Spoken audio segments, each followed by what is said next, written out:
All right. Good morning. Yan! Mukhang nagka-technical difficulties ang ating host. Ayan. So ako na ngayon. Always and forever ang ating red suit. Welcome to CEO Insights Asia Executive Series Principles of Scaling. Good morning everyone. Happy Friday. Kamusta kayong lahat? Oy, partida ha. Meron na akong Facebook. So sa mga nanonood sa atin sa Facebook, welcome. All right, just to quickly remind everyone why we do this every Friday at 10 a.m. We want to do something, and that is for you participants to take away one key idea that you can immediately apply into your organization. Yan. Every Friday, we install DNA principles that scale organizations. Kaya ginagawa natin to every Friday. So the theme for this month is all about branding, and we're focusing this series on purpose, infusing ideas that build lasting companies, right? So it's all about world-class business principles, world-class business practices, and world-class business people. Mel, good morning po! Ganyan, o, di ba? May Facebook na ako, ha? Ayan, kita ko na yan. Sige, so, ayan. Ito ang quick overview of what we've talked about the past 4 weeks and the whole month. All right, so the first week, we talked about more than hype. And then week 2, we talked about more than buzz. This is all about internal branding. Okay, and then the week 3, last week we talked about more than promises, and today we'll talk about more than pay. It's all about external branding. By the way, shout out pala kay Verish, ang ating host last week na wala ngayon. It's because she's pregnant. Ina-announce ko na. Sorry, Verish, ha? Alright, nag-positive po siya. So congratulations, Verish, di ba? Alright, so next week we'll take a series break. Pahinga ako. Thank you, Lord. Pahinga ako. More than business, we will have a faculty who will be sharing her thoughts about branding, the Chief Product Officer of Beppo, si Kath. Ayan, sige. So, a few announcements before we formally proceed.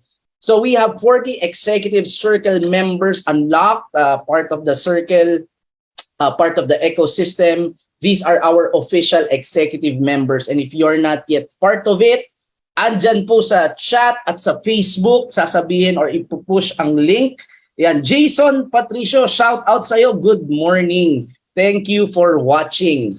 Ayan, sige. So, you can join us and be part of CEO Insights Asia. Second announcement natin, etong Build the Business, we formally launched our executive education program last week.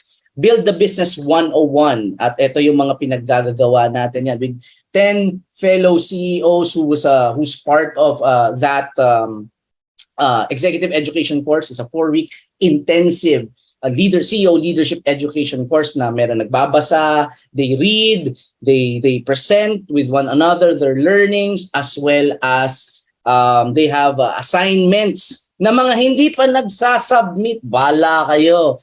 Bala talaga kayo. Ayan. So officially, we're now opening the enrollment for Build the Business 102. So this will happen on November 7, 2022. Yan, 7 to 28, 2022. So you can now enroll using the CIA membership link. So naka-ano tayo ngayon, we're still on what do you call it? It's not a promo, but we're doing this to offer it to as many people as we can. So being part of a membership, this is one of your privileges. No, so pwede kayong kasama na to for the amount of 20,000. You get CEO Summit, a pass.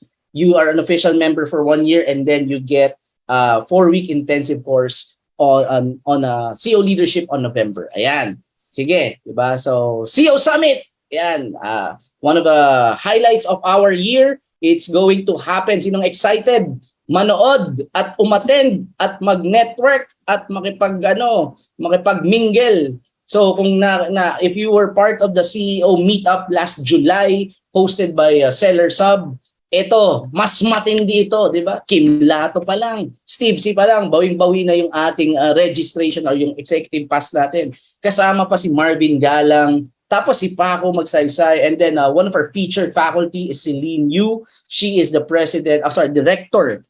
Yan, the executive director of Chevrolet Philippines Covenant Car Company. And this is her video inviting us to join the session. All right, roll! Betamax. Ayan, Celine Yu.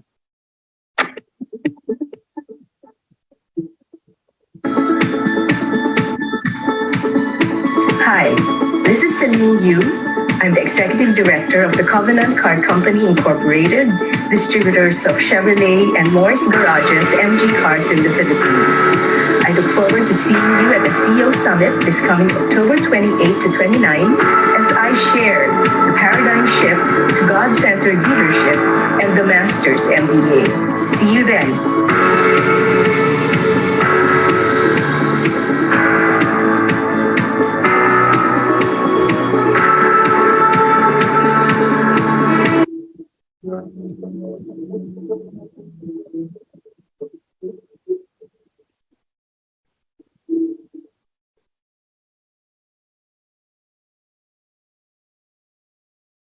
Ayan! So kasama natin ang mga founders who will be faculty for the CEO Summit. Alright, so enough about announcement. Eto na tayo. I will be introducing myself. It's weird, di ba? Ang topic for this week is all about more than pay. Ayan. So that will be ang end game natin ngayon. I'm very excited for this topic because it's one of the superpowers of startups. And most of the participants here, mga startup eh. So you'll learn a lot from this episode. As I have, no?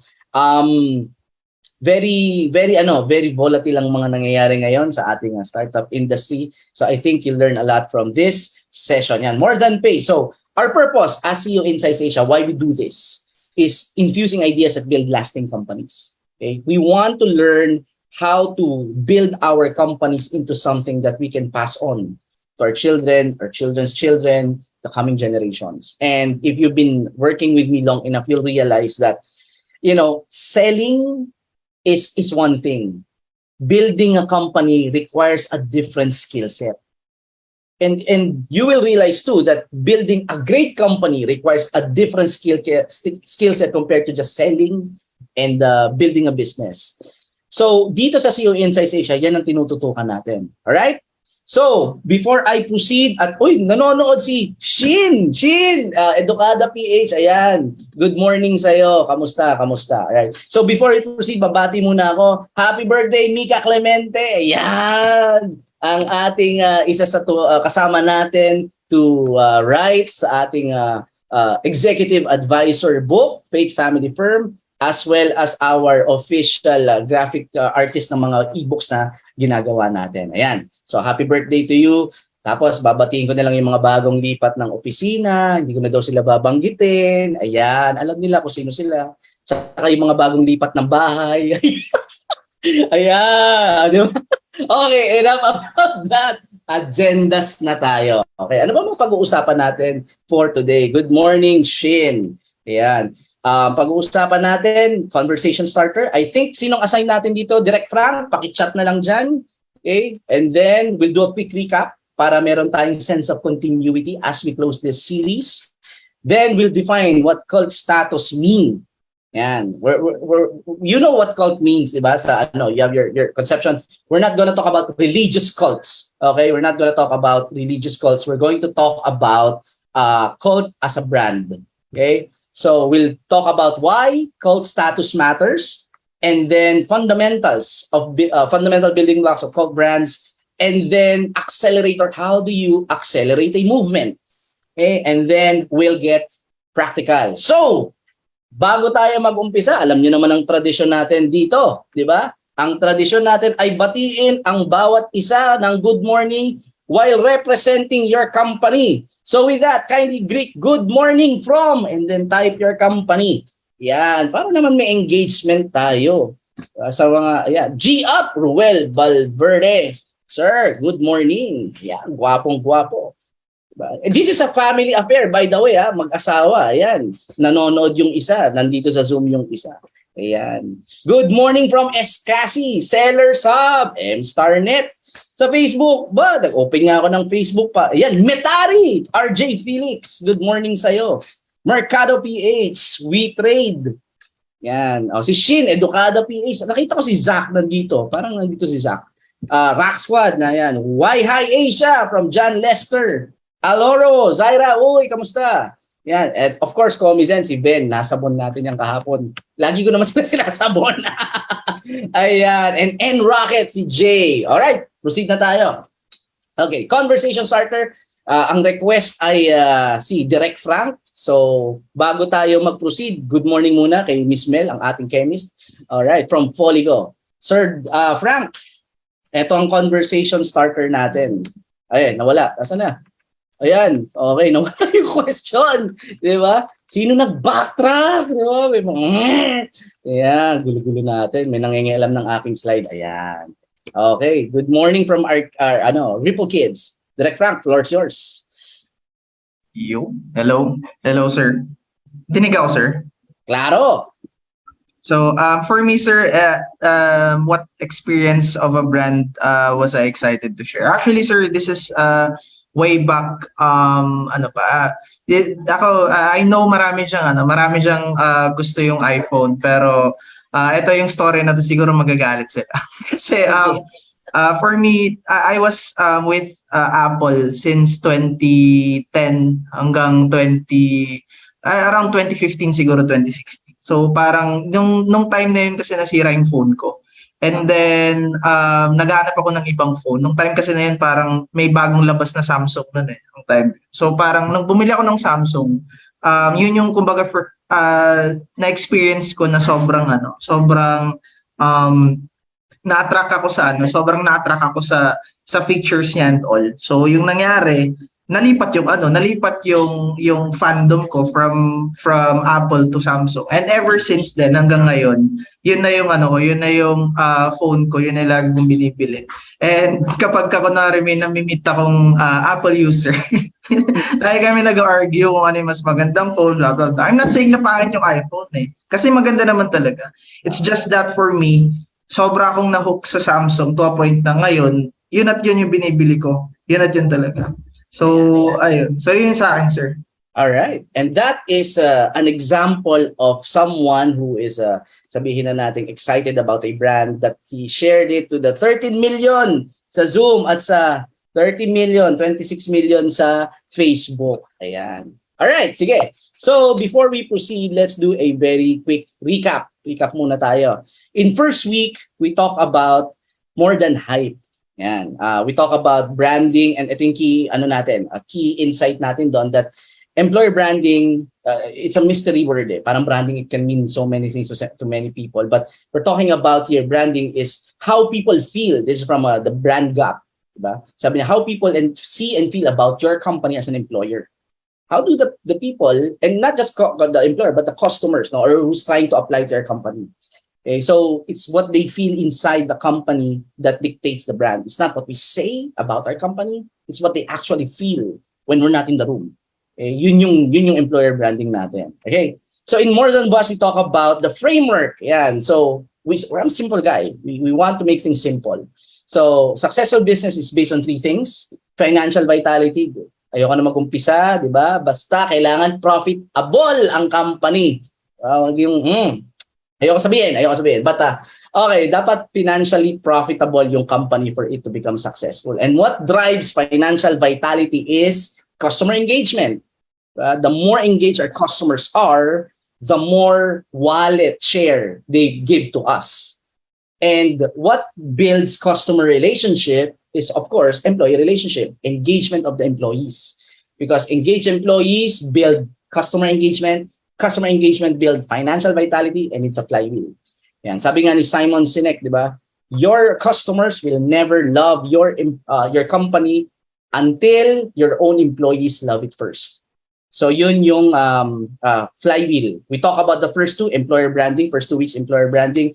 Now we're going to focus on external branding. And last week we talked about more than promises, and the foundation of a successful company is customer loyalty. Not one time, not repeat. A one-time customer that doesn't build a company, a successful company. Okay? And even repeat businesses, babalik-balik lang sa'yo until they find a cheaper alternative. A great company or a successful company is built on customer loyalty. Hence, we have to build a collection of loyal customers, a community of loyal customers. Okay, that is the secret to build a great company. Please type yes if you can still relate. Ayan, para naman may engagement tayo. Nasira yung mojo ko, pasensya na. Let me get my bearing first. Yan. Okay, salamat naman, Ma'am Chris. Kay MJ Takiyuchi. I hope I pronounced that right. Right? Thank you. All right. Good morning. Sige, let's do a personal case study about cult status. So I had this conversation with I think it was BK. We were having this conversation, and then sabi niya, nagtanong siya first time, oh welcome, hindi ka na aalis. All right. So sabi niya, sir, where do you get those people the books that you read? Saan mo nakuha yan? How did you encounter that? And I told you my story, and most of you know my story. I came from the church. I wasn't really prepared to lead. I wasn't born a leader. I never think of myself as a leader as well. I was forced because umalis yung youth leader namin, and I was asked by the pastor to build a youth ministry. So I started leading. Okay, that was around late 2000. Tapos 2007, one of my classmates back in the seminary said, oh, di nagbibuild ka ng youth ministry and you're talking about leadership? Kasi I don't know how to lead. So binigay siyang pamphlet sa akin. Sabi niya, ito, attendan mo to. And when I saw the pamphlet, that was, andun si General Colin Powell. Sabi ko, uy, lupit na ito ah. They had around 10 faculty, 10 speakers. General Colin Powell, former CEO ng HP Carly Farina, and then Marcus Buckingham of Strength Gallup yan. So sabi ko, grabe, world-class faculty to ah. And then when I look at the price, $799. Sabi ko, seryoso ba to? 2 days of intensive CEO leadership education for $799. Now, back then, I was still in college. Huwag nyo nang alamin kung kailan ako graduate. Diba? Medyo, alam mo naman tayo, masyadong minahalang kolehiyo eh. Ayaw na umalis. Diba? So, around, estudyante pa ako noon, $799 is big money for me. So, if I'm I was thinking, paano ba i-contextualize? It's around mga 8,000 pesos to 10,000 pesos ngayon. That money, ganun ka ano sa akin yan. But sabi ko, uy, grabe, ang mura nito for the value na makukuha nito. Makukuha ko, nag-ipon ako, no? And I attended what you call the Global Leadership Summit. Right? So some of you haven't heard it, that's fine. Okay? And I have been attending ever since. It's an annual. What is this? Okay, ano ba to? The GLS is a 2-day infusion of actionable leadership insights. Parang familiar, di ba? Actionable. Okay? And inspiration broadcast to hundreds of host sites across the US every August.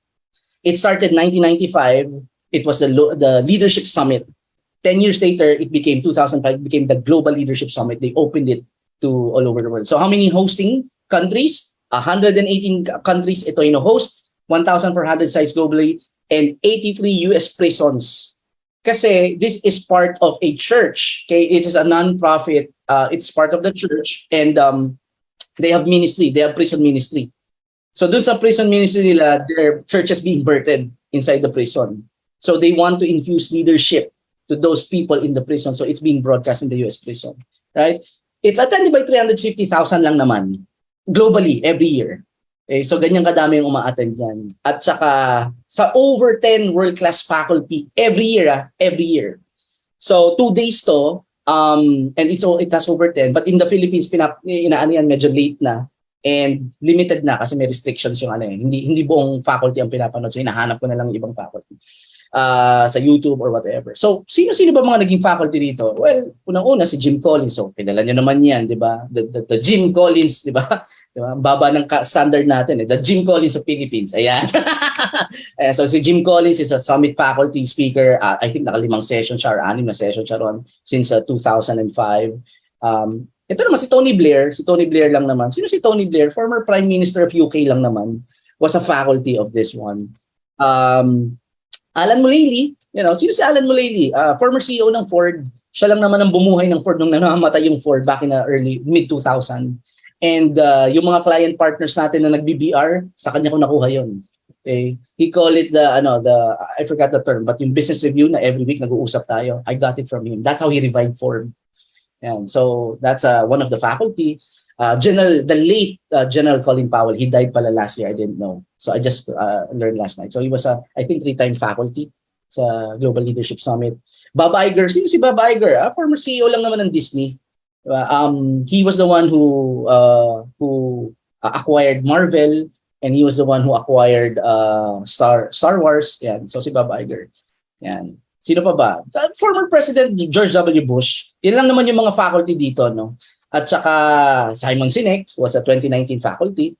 And Ed Catmull, sino si Ed Catmull? He's the CEO of Pixar and Disney Studios, Disney Animation. So he was the right hand of Steve Jobs when he was alive nung pag-aari pa ni hindi pa nag-merge ang Pixar at Disney. Yan. And then of course I would be honored if someone would call me the Jack Welch of Philippines. Yes. Idol na idol natin yan, Jack Welch, former CEO of GE. Manager of the century, and wrote a lot of books. So those are a few of the world-class faculty that where I get regularly an infusion from annually. Okay? Every year, that's where I go to get recharge my leadership batteries. And take note, itong mga to, scattered all throughout yan. Hindi ko na binanggit sila Gary Hamel, sila Luis Weissman, hindi ko na binanggit sila Vijay Govindarajan, the other Ramcharan, Noel Tishi.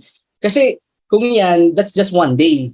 Imagine, di ba, for the past 10 years, yan ang infusion ng leadership. Kaya ang dami kong, diba, I'm not normal.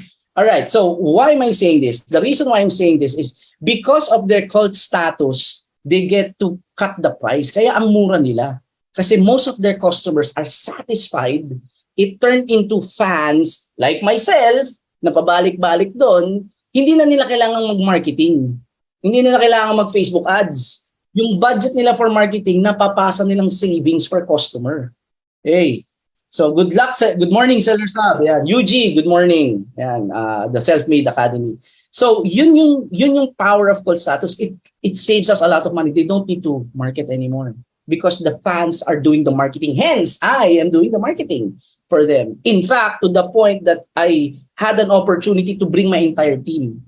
Kasi back then, that's $799. I cannot afford. And then may DVD yan. After noon, bibiling ko pa yon. So that's another $799. So imagine I have a stack of DVD. DVD pa nun, no?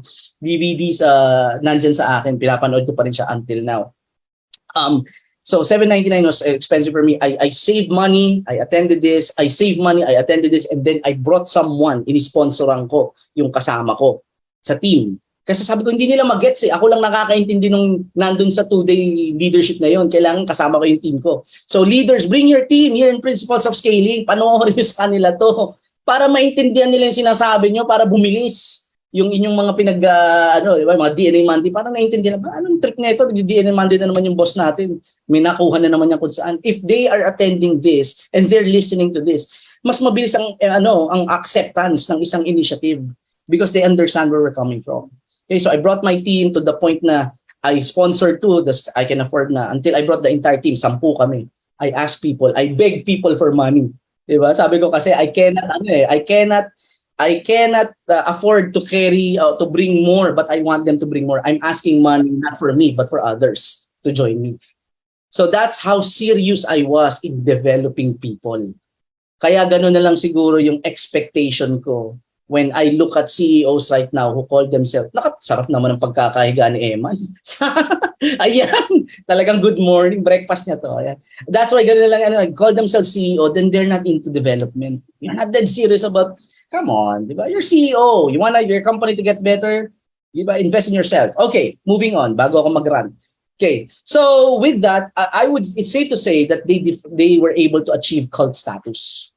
Their sales are coming from repeat business and new customers, which was reached out by existing customers, word of mouth. So that is the power of retention. Later emphasize ko yun as startup, bakit critical ang retention sa atin. Okay? So as a startup, it's retention is the name of the game. If you're a new business, you're a startup, it's not customer acquisition. Retention is the name of the game. If you take nothing else from this session, that's it. Retention is the name of the game when you are a startup. Okay, so they built a cult following. Mac, diba? Apple has a cult following. So let's define first what we mean when we say cult status. Pero bago yan, so far so good. Please type yes if you're still with me. Ayan, para alam ko namang nandiyan pa kayo. Yung nasa Facebook. Ayan, are you still there? Good morning, good morning. Okay, wala na sila. Ayan, okay. So let's define cult status. This is a book by Tim Duggan, Cult Status. At ito ang sinabi niya. It is a business with cult status is one that has a passionate and dedicated group of fans. Fans. That's a keyword who identify strongly with its purpose. Yes, si Chandra at saka si Jack Cruz. Shout out sa inyo. Ayan. Galit na galit. Empathic. Ayan. Sige, so, highlight ko yung word, di ba? Please type the word that is highlighted para para may engagement tayo. It's passionate, it's dedicated, and it's purpose. Listen, if you're a CEO, you've been leading, you will realize this. If you haven't realized it now, you will realize it soon enough. We cannot pay people to care. Hindi natin pwedeng bayaran ng mga staff natin at sabihin natin, oy, maging passionate kayo oy, maging dedicated kayo dahil binabayaran ko kayo. It doesn't work. We can never command passion for the company and dedication. We can only inspire it through great leadership. And great leadership means having a strong organizational purpose. That's the glue that unifies organizations together, the purpose. Because people die. Leaders die. What happens to the company if the leaders move on without a purpose that unifies them? So that's how you build a lasting institution. Ayos ba? Sapak. Ginusto nyo to Sapakan tayo pag Friday Alright. And here's the beauty of it, right? The size of the audience is not the determining factor. It's the depth of their passion. So I would choose one passionate associate over 100 merely interested anytime. 100 merely interested associates applying and working with me. I mean, I just work with one who's really passionate. Because one, if you have the right people, nothing else matters. If you have the wrong people, nothing else matters. So it's not the numbers. Ito yung sakit na paulit-ulit kong sinasabi na nakikita natin. The thinking is more is always better. No, di ba? Better is better. More customers, puro sakit naman sa ulo, doesn't mean more employees, di ba? Oh, look at my company, ang dami kong employees, di ba? I have 100 employees, I have 1,000 employees. Diba? 900 naman dun, sakit sa ulo. But why are we doing this to ourselves? So more isn't necessarily mean better. Always better. Better is better. Yes! Please type yes. Ayan. Salamat sa mga nag-i-interact sa akin. Ayan. Thank you, Jay. And Rocket. Ayan. So, let's talk about cult brands. So, ayan. O, ito. Para naman may engagement tayo. It starts with the letter S, kulay green. Hulaan nyo. I did my research. Ito yung mga, according to the other companies, these are companies who have a cult following. Ayan. O, di ba? Ayan. So, mga nagme-message sa akin, ha? Alam nyo na, makiyato lang. Sapat na. Ayan. Cult brand. Starbucks is a cult following. Ito. Alam nyo, swoosh. Ano yung swoosh? Ayan. What is swoosh? Ayan, okay, Nike is a cult brand. Ayan, binanggit na yung ayaw ni Direk Frank, ano kaya 'yon? Paki-chat. Ayan, ayaw niyang ano daw? Yeah, it's a cult brand. What else? Ayan, mga na. Ito, pag sinabi kong coffee, alam niyo na, 'di ba? So that's a signal that is a cult brand, okay? Coffee, it's synonym. Pag sinabi kong sneakers or shoes, diba? Alam niyo Nike. Pag sinabi kong laptop, Apple. Okay. Pag sinabi kong fitness, ano kaya? Fitness. Ano kaya yan? Sige nga. Tingnan natin. Anytime fitness. Sorry. Like, good guess. Bakal gym. Diba? Ayan. CrossFit naman. CrossFit. Ayan. Diba? Forging Elite Fitness. How about this one? The Afford. Ayan. Anytime Fitness. Ayan. Ano ba the next one? I think soda. Let's try soda. Colgate toothpaste yan. Ano kaya soda? Ayan. Ito. Alam nyo na to. Motorcycle. Sige nga. Tignan natin. Yan. Diba? Grabe yung cult following ng Harley to the point na pinapatato. Imagine yung dedication and passion ng mga tao sa brand ng Harley, di ba? I mean, I love my wife, she's my world. Pero hindi ko pa pinapatato yung pangalan niya sa akin. Kasi ayoko rin naman magpatato, di ba? Sa puso ko nakatato. Iyon! Di ba? Yan ang mga natutunan ko lang yung kay Ruel. Okay. Alright, so a cult brand status, sabi niya rito, it is a community filled with loyal fans. And here's the thing, loyal fans means customers and employees. They're dedicated and passionate to the company who serve as consumers and champions of the cause. They support the cause and they spread the word. So that is a cult brand. Smooth, yes. Wabe, di ba? Smooth like butter. Ano mong tayo? BTS eh. So you want to have a cult status where employees or staff or associates as well as customers love the brand to the point that they not only support it, but they also spread the word. And so, why does it matter? Why does cult status matter, particularly to startups? Because here's the thing, if you are a startup and you haven't noticed this, you are in a race against time. Your job, time is not with us, Your job and mine as startup is to establish a steady stream of cash flowing in as early as possible to stabilize the operations. Hindi tayo mayaman as startups. Wala tayong budget for marketing kagaya ng mga ibang kumpanya. So we have to make do. If you're gonna build something that will last, first and foremost, you have to survive. Yes, please type survive. I just wrote this kanina na one of my learnings. This is from Jim Collins. Sabi niya, the only crisis you can learn from are the ones that you survive. So, and we had sa e-com industry, we got hit 2 weeks ago. Diba? Yung kaibigan natin si Mark. Bait Ano pinaggagawa So it affected a lot of businesses I'm working with, and I see that the tension and stress in their eyes. Hindi man nila banggitin yun. So I know what's going on. And that's why there's that sense of urgency. Now, if you're a startup, you are in a race against time. Get this in your head. And even now, I'm no longer a startup. But still, in my head, only the paranoid survive. Okay? And that's from Andy Grove, Intel. Okay? So we did this. One thing I love about CEO Insights Asia is we formally launched our executive education, build the business.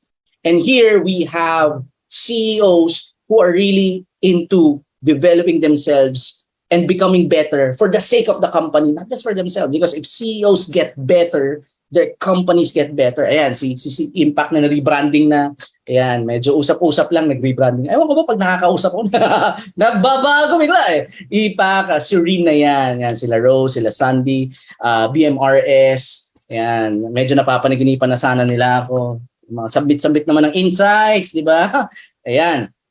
So we were, one thing I love about executive education, I'm a teacher by profession. I taught elementary, high school, college, and while I was doing this is your intensive CEO leadership education in such that they have learnings, they have readings, they have insights where they write, they have homeworks. And naalala ko nung nagche-check ako ng mga homework nila na mga hindi pa nagsasubmit. Okay, I was checking the homework dito. Naalala ko nung college, yung when I was teaching college, I remember, first day ko sasabihin ko sa mga estudyante, I don't fail students. And then they would say, oh, the best professor. And then I would say, no, I also don't pass them. Diba? Students pass and fail themselves. I just compute. Diba? So ganun naman tayo dito rin. I don't pass and fail students. I just compute. Anyway, they were doing the homework and one homework came out sa akin. Lumabas sa akin ito yung kay Rose. And then it resonated in me so much. I posted about it. And this is my key takeaway. Every mistake is expensive and therefore costly when you're a startup. Congratulations sa mga nakasurvive, no? Tsaka you're going through that one way or another. If you're an entrepreneur at wala kang near-death experience, you feel like you've been cheated. You don't want to experience that, pero it will make you a better leader. Okay? So near-death experiences, bankruptcies too, diba? That will really make you make you wear a red tie and a suit and tell people don't make a mistake, and because it's costly. So every mistake is expensive and therefore costly. It will cost us our dream when you're a startup. So what you want to do is to build a cult-like community, because a cult-like community of loyal fans is an often ignored superpower of startups. Bakit? Ba't kailangan ng community? Community na cult status pa. Why? Because it turbocharges the acquisition and retention loop. Kasi nandun na, bumili na sa atin yan eh. I was talking to one client partner. I said yesterday, you paid Facebook for information. Why are you not using it? Ayan na yung mga kliyente natin, oh. Diba? Remember, the Pareto principle, 20% effort, 20% activity yields 80% result. Sa startup, it's the retention. 80% of our effort as a startup should be focused on the 20%, which is retaining people. Because retention will give us 80% profitability. Data has proven this. Bain & Company. Remember, you increased retention by 5%, facts and figures last week. You increase retention by 5%. It increases your profitability by 25 to 95%. 5% retention yields 95% profitability. Saan ka pa? Type nyo ngayon. Diba? Pareto principle, retention. Para naman may engagement tayo. Uy, dumadami yung mga nanonood. Yan. Sige. Let me see. Pareto principle means retention. Ayan. Pareto principle. Partida, nakiga pa yan si Eman. Di ba? Ayan. Alright. There you go. Hi. All caps. All caps yung magsusulat ng insight natin, si Diane. Right. Okay. So, it turbocharges acquisition. Tsaka mas madaling magbenta dun sa bumili na. Di ba? Andyan na yung information, no? Why not use it? How to build a lasting company? Anong task ng every business? Get new customers, keep old customers, encourage customers to spend more. You do these three things.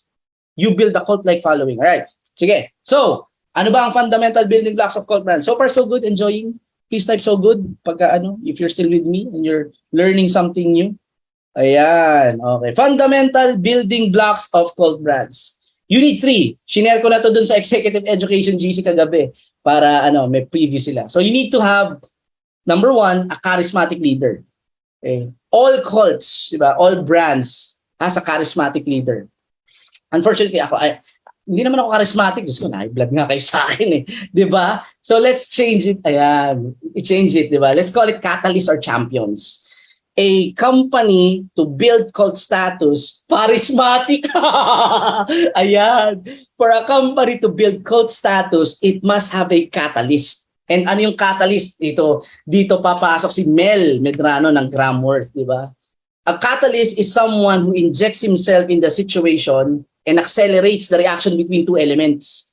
Bumibilis. Hindi siya part nung mga element. It doesn't become part of the elements. He accelerates the reaction of the two. So that's sort of what we're doing here. CEOInsight Asia is a catalyst. We're not really part of your company, but we're accelerating. If you become part of this, we're gonna accelerate.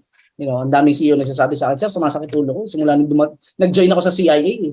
Kasi lahat ng sinisigaw sa social media, we're counterintuitive. Social media is shouting, yung mga nasa industry, grow, grow, grow. 'Di ba? Mag-loan ka, 'di ba? Patay. Diba? Dito, no, grow less, then obsess.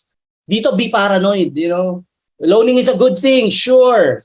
But if it's going to be your motivation, not out of expansion, then you're doing it wrong. Diba? If you need, you need to put fire on your foot para ma-motivate ka, you're doing the wrong. You don't want to do it kasi kailangan mo pa i-motivate. If you love what you're doing, you don't need motivation. You don't need to buy a house na hindi mo ma-afford, diba? To impress people you don't even like. I mean, why would you do that? So you have to have a catalyst. Okay, a catalyst. So obviously kayo to, CEO. Catalyst. And then the second is you have to have a core ideology. You have, our parlance, you have a DNA. Ayan, high blood na. Sorry. Wala akong tubig. Ayan, so core ideology. You have to have a message, a DNA. Some people call it, si Simon Sinek call it just cause. Noel Tichy, one of my favorite authors, talk about thematic leadership. If you can see, when people look at me, they say, what's my leadership about? They would say, execution. Kasi by design yun.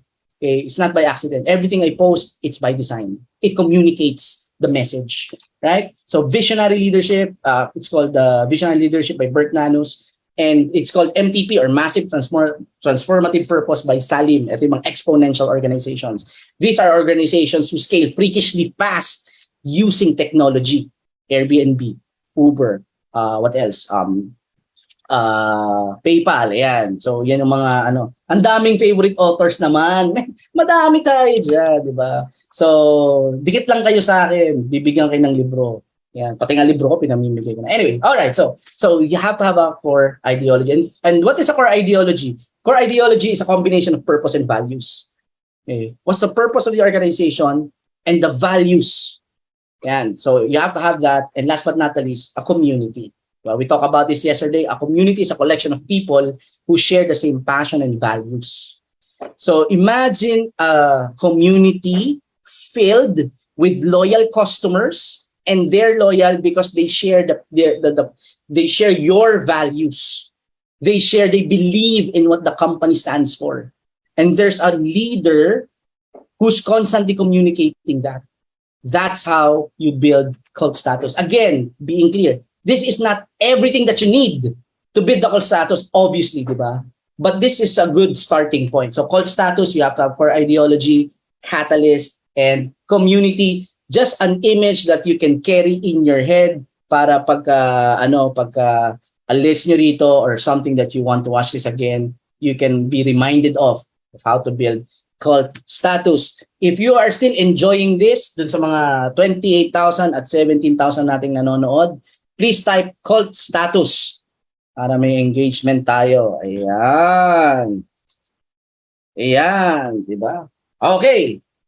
I still have time. Laminis pa ako. Uy, may oras pa ako. Ayan. Now, may mga kumakausap sa atin. Paano yan? Pagka hindi naman ako charismatic. Diba? Sabi ko, obviously ako rin naman, hindi naman ako charismatic eh. Parang iniiwasan nga ako. Alam ko, charisma, gustong dumikit sa iyo. Para sa akin, ayaw eh. So, and I told them, what Jim Collins said, when you have a charismatic cause, you don't need to be a charismatic leader. This is what separates cult personality from cult brands. Cult brands are built to last. Cult personality are built upon the person. So if yung person na yon nawala na, nag-slow down, wala na rin yung group, diba? Nadidisband na rin siya eventually. But if you have a charismatic cause, you don't need to be a charismatic leader. Ayaw nang isin ang message ko pagka sinabi kong I need you. Ayan. So I was having this conversation with one CEO. Sabi niya, hindi kasi kami paano yun? Hindi naman ako charismatic, okay lang ba yun?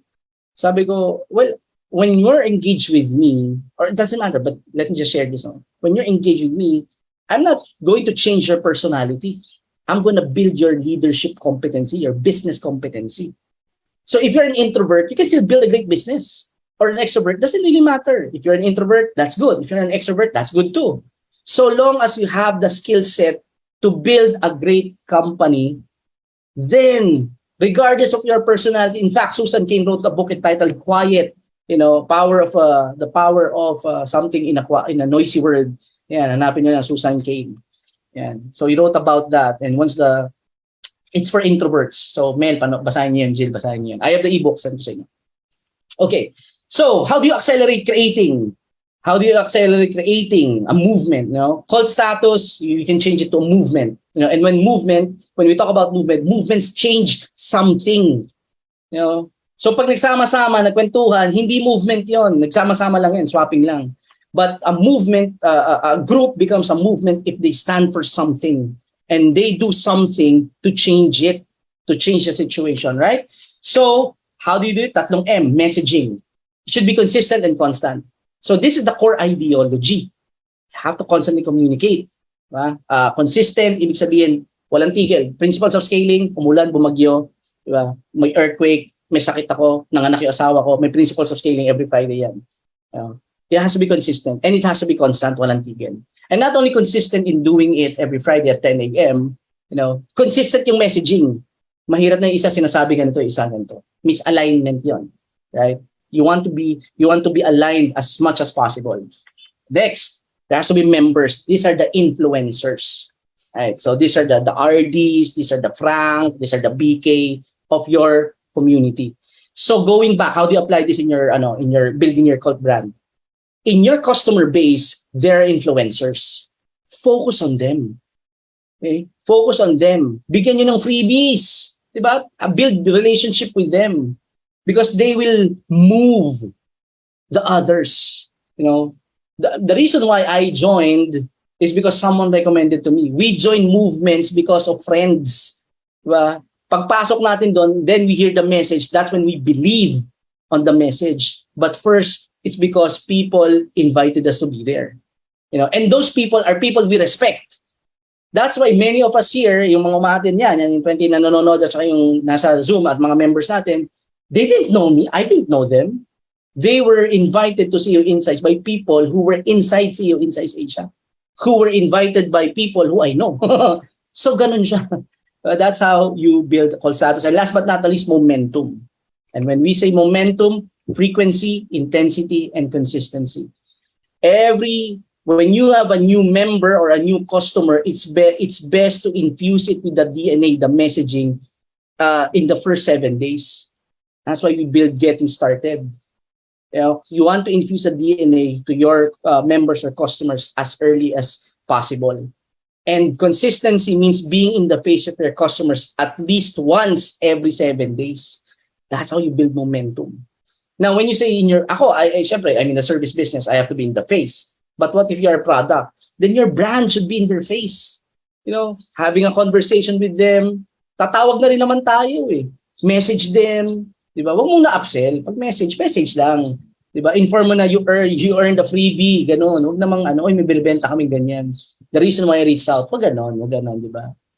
Build relationship because the strength of the relationship will determine the quality of the movement of the wallet. Di ba? Madaling mangutang sa kaibigan. Ayan. Di ba? You get what I'm saying? So if there's a relationship, they will listen to us.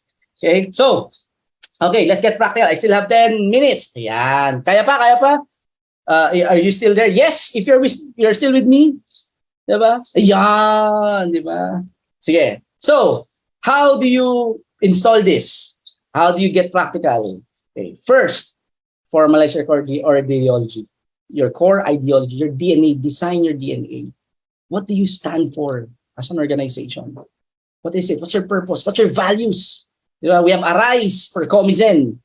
We have Lit or Elite for WeTrade. We have Idol for BK and the Sellers Hub and IN. We have Fire, diba? Fire for Chris. So what's yours? We have the 3 R's for FASI. Rapid experimentation, relentless education, ruthless execution. We have the 3 M's for CEOInsight Asia: missional, methodical, and multiplier. What's your DNA? Formalize it. If you need help, just have a conversation with me.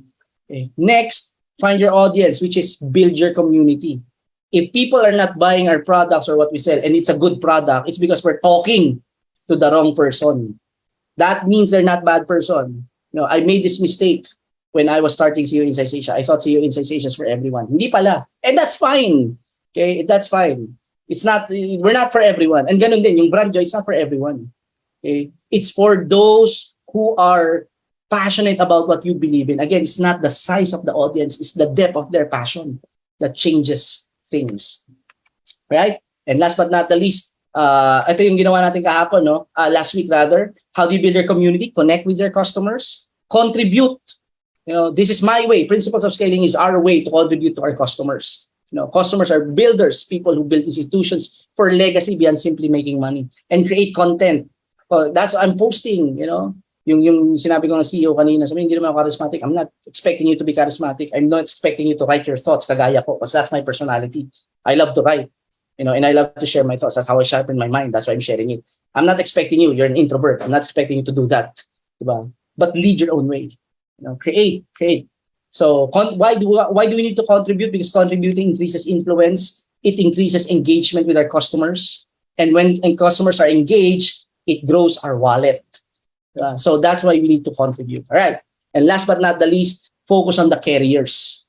Carriers are those who are your core customers. These are the influencers. Engage them. Feature them.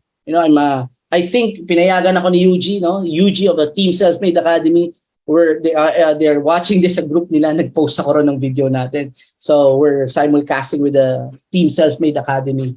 So there, you want to use the people who already have networks, who are loyal customers of yours, because they will influence the people who are following them. Right? So formalize your core ideology, find your audience, and focus on the carriers. Information overload. Closer na tayo. May break ako next week. Kaya huwag kayo mag-alala. I will shut up in a few. You want to be fired or fired? Ayan. So in closing, this is the framework. Okay? So the white ones are the customers. These are the one-time, the mere interested. And then if you did your job last week, you already start to build your community. Ito na yung kilala na tayo. They have a relationship with us. And then you have the core, yung loyal customers natin. Yung kahit pa, wala pa tayong bebenta, bibili na kagad sila. That's what you want. Because they support the brand, they believe in the mission. And so, what you do, you get that DNA, you attract your loyal customers, you infuse them with the DNA. And once you infuse them, you focus on this Pareto principle, they will go out and affect their circles. They have networks. And the more we do this, repeat, every 7 days, that's how we grow into cult status. Yes? Yes. All right. So, closing thoughts. Recap lang tayo. We're all about infusing ideas that build lasting companies. That's why we're doing this every Friday at 10 a.m. We want to help builders to build companies that last. We talk about world-class principles in week 1. We talk about world-class practices in building communities in week 3 rather, week 2 and week 3. Now we're talking about world-class people. So I want to close with a story. CEOInsight Asia is a shock in the system for a lot of people. Nagugulat sila na parang, grabe, this is counterintuitive. Kabaliktaran ito ng lahat ng naririnig ko. Okay? In the world, we're saying go fast, grow. You're saying slow down. Grow slow when you can, grow fast when you must. Yeah. And that's fine because we're building something to last. We're not built for hype. We're not built to flip. We're building something that will last. And I remember having this last night, yung anak ko, matutulog na siya. My 5-year-old daughter, she's very clingy now na nandiyan yung brother niya. in a good way, I think masyado niyang mahal yung kapatid niya. So she invited me to her bed and said, "Daddy, tell me a story." And then sing me a song. And then massage my hair and everything. So I was doing that and I told her the story. So what story do you want? The Three Little Pigs. Sabi ko, the Three Little Pigs, okay. And I was sharing, the story, di ba? The first pig built hay, house out of hay. Second is out of wood. Third build out of of blocks. What do you call that? Cement. And then the first two, they were able to build bricks. They were able to build very quickly. Tapos tinatawanan nila yung pangatlo. Kasi di ba parang kami nakabuild na kami, ang bilis namin, ang laki. Ganyan, di ba? Ikaw, may bahay na kami, chill na kami rito, enjoy na kami. Ikaw, meron ka pang kumbaga naghuhukay ka pa, nagbibuild ka pa ng bricks. And then the big bad wolf came. And then Huff and Puff and Blue, the first two. And then they went to the third one. And that's a kind of institutional building here. We're building something that will last. It will take time. So hayaan natin yung mga nagtatayo ng ganyan. It's you against you. It's never about you against other CEOs or other companies. It's always you against you. It's you against your best performance yesterday. So ignore the white noise. They're just that. They're just noise. Focus on building. Because if you're focused and obsessed with your customers and building your business, we don't have time to look at others. The reason why we have time is because we're not building it to last. Yes, I. So focus on our customers, obsess about them, build institutions that last. And ang dream natin is this. We want to build a CEO ecosystem, a movement filled with CEOs who bleed excellence. Enough about mediocrity, because the world we want to live in, a world of excellence, will not be built by CEOs who are loyal to mediocrity. We can't. So this is what we want. Yes, pwedeng gamitin yan sa Comian. So thank you for having me. Next week break ako. I give the floor now to Love. Welcome back. Yes. Hello, Sir Val. Thank you so much po sa another mafanapang na POS session. And yes, I'm back. So, to share insights, since hindi ako nakapag-opening kanina, allow me to share the insights for today. Okay. So, babawi ako, Sir Fa. Anyway, so again, thank you po, Sir Fa. And from the explanation of a cult status, a cult brand, to the building blocks of a cult brand, yung fundamentals, accelerator of movements, and getting practical, yung 3 Fs. Yes, siguro information overload, but they are value adding. Lahat ng mga points na share, talagang very useful, insightful. We can utilize it in our company or our organization. And just to share what I have learned so far, I believe managing organizations is about integrating people towards a common goal that is very much embedded in culture. And culture guides how people work, and a healthy one enables every company to attract and retain highly motivated, highly engaged employees and unite them around a common goal, purpose, or cause in pursuit of sustainable performance. Going back to legacy play na always na sinasabi ni Sir Fa. And gusto lang i-share, according to Collins and Porras, the way that they define culture-like or cult-like cultures, it's getting the right actors on the stage, putting them in the right frame of mind, and giving them the freedom to ad-lib as they seem fit. Kumbaga, allowing them to really champion the brand and the culture in that organization, because cult brands have staying power. Cult brands enjoy sustained extreme customer enthusiasm, and that's what they're up to. So let's all remember to focus and obsess and bleed excellence. So thank you so much again, Sir Fa. Ready na ang everyone, I think, for Circle Meeting next week. If you're ready, please type na Circle Meeting. And of course, if you want to develop your public speaking skills, you want to know more how to operate or navigate Zoom, feel free to let us know, because we are very much open to any volunteers for hosting in our POS and even operators in our POS. Okay, I guess that would be all. Thank you so much, Irfan. Thank you to our CEOs. We are going to see you again next week for another Principles of Scaling. Bye-bye for now. Hi everyone, thank you. Cheers.